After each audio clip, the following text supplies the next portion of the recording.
Alors, on est dans ce bac-là avec de l'eau et nos électrodes. Je ne refais pas tout. Hein. J'ai de l'eau là-dedans, j'ai que du H2O. C'est neutre.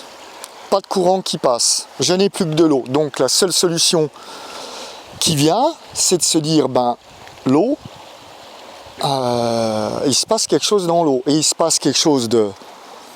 Il me faut...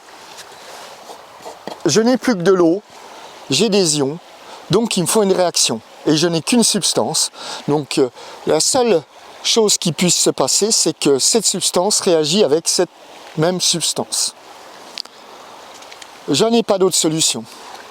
Donc c'est H2O plus H2O qui vont donner OH- plus H3O+. D'accord, on est bien équilibré. J'ai 1, 2, 3, 4 hydrogènes et j'ai 2 oxygènes. Et ça, c'est vraiment un truc, voilà, c'est là où il faut se dire quand même, c'est quand même étrange.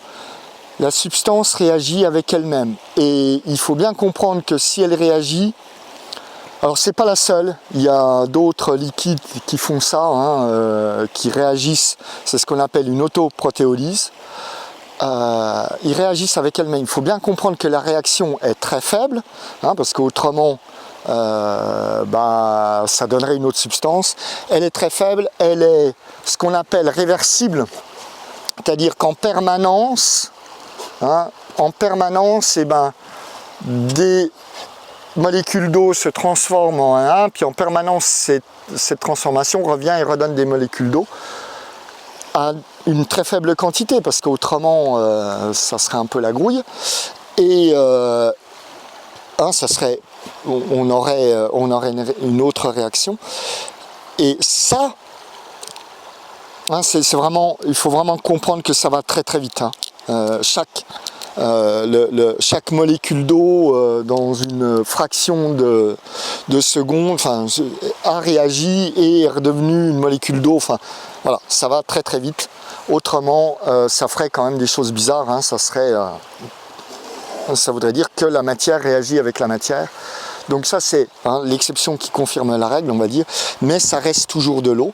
Et ça donne une propriété de l'eau qu'on appelle le pH. Ce que je veux dire ici, c'est que, on est d'accord, le pH, on a l'idée de substances acides et de substances basiques. Hein, acide, l'acide, les citrons, hein, l'acide citrique, l'acide chlorhydrique, l'acide sulfurique, pour les plus connus. Et puis les bases, ça va être la soude, les savons, tous les trucs quand on les met dans la bouche, c'est... Voilà, d'accord. Enfin, quand on met de la soude dans la bouche, ça réagit un peu beaucoup, hein, quand même. Mais bon, enfin bref, hein, la soude, ça fait... Et l'acide, ça fait... Voilà, la différence entre les deux. Enfin bref, ici, c'est ça notre pH. Ce que je veux dire là, c'est que le pH, c'est une propriété de l'eau.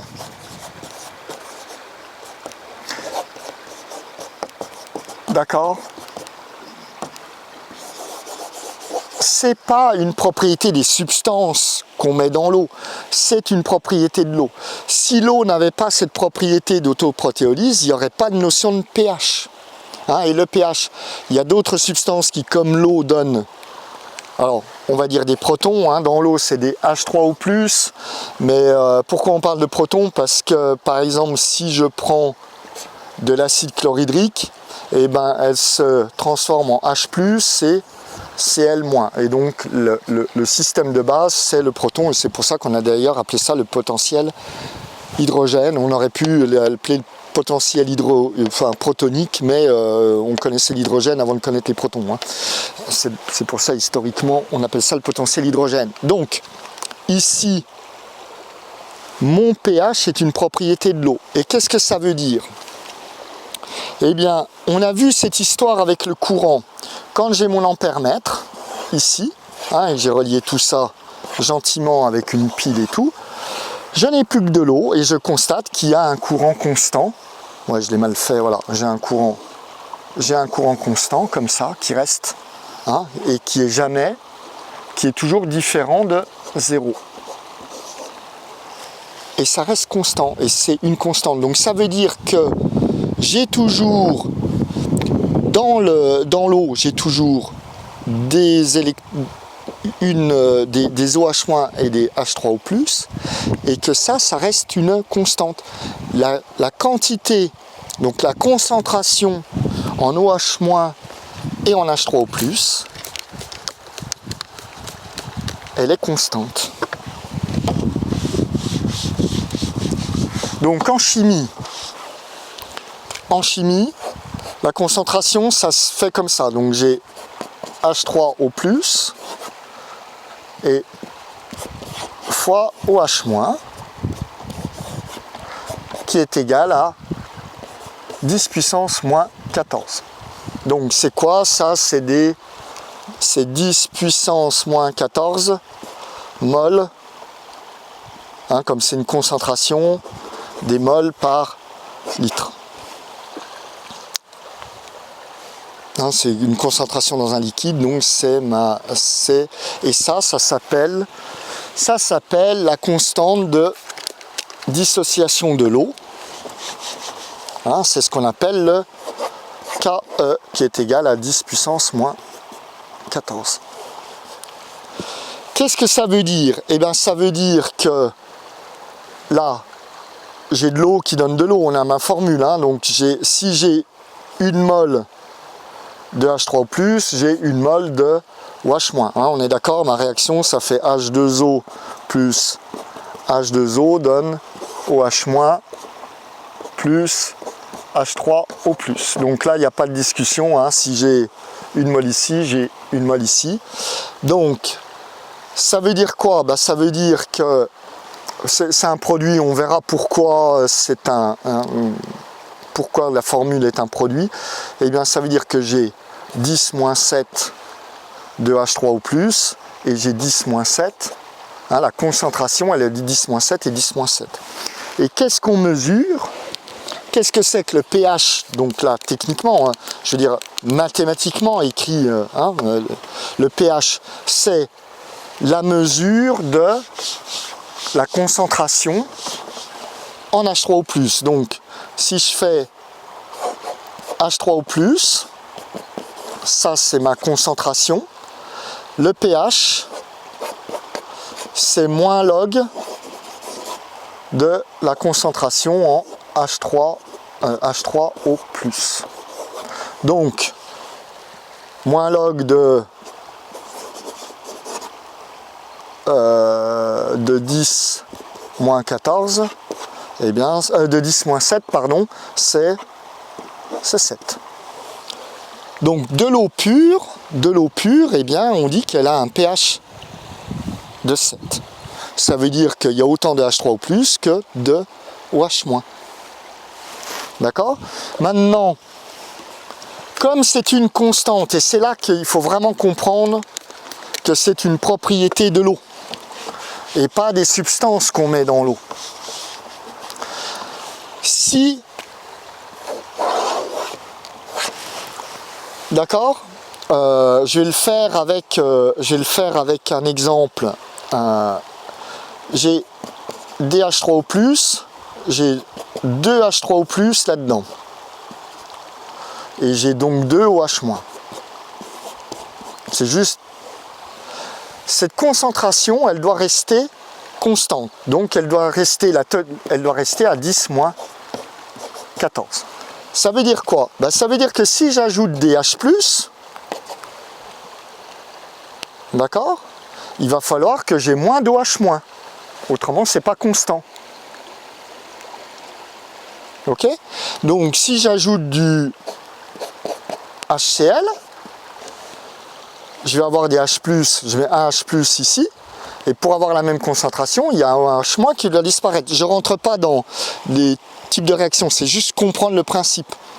Donc ma concentration en OH, en H+, elle augmente, on est d'accord, et ma concentration en OH-, elle diminue. Et je vais me retrouver, et comme ça c'est une constante, hein, et ben si j'ai 10 moins 4 H3O+, en termes de concentration, fois 10 moins 10 OH-. D'accord? Et comme c'est un produit de puissance, hein, ça fait bien moins 10, moins 4, ça fait bien moins 14. Notre concentration reste constante. Donc ça, c'est ce qu'est le pH. Le pH, c'est cette propriété, enfin c'est la mesure de cette propriété de l'eau, et ce qui nous intéresse dedans, c'est les protons, parce que c'est le proton qui a...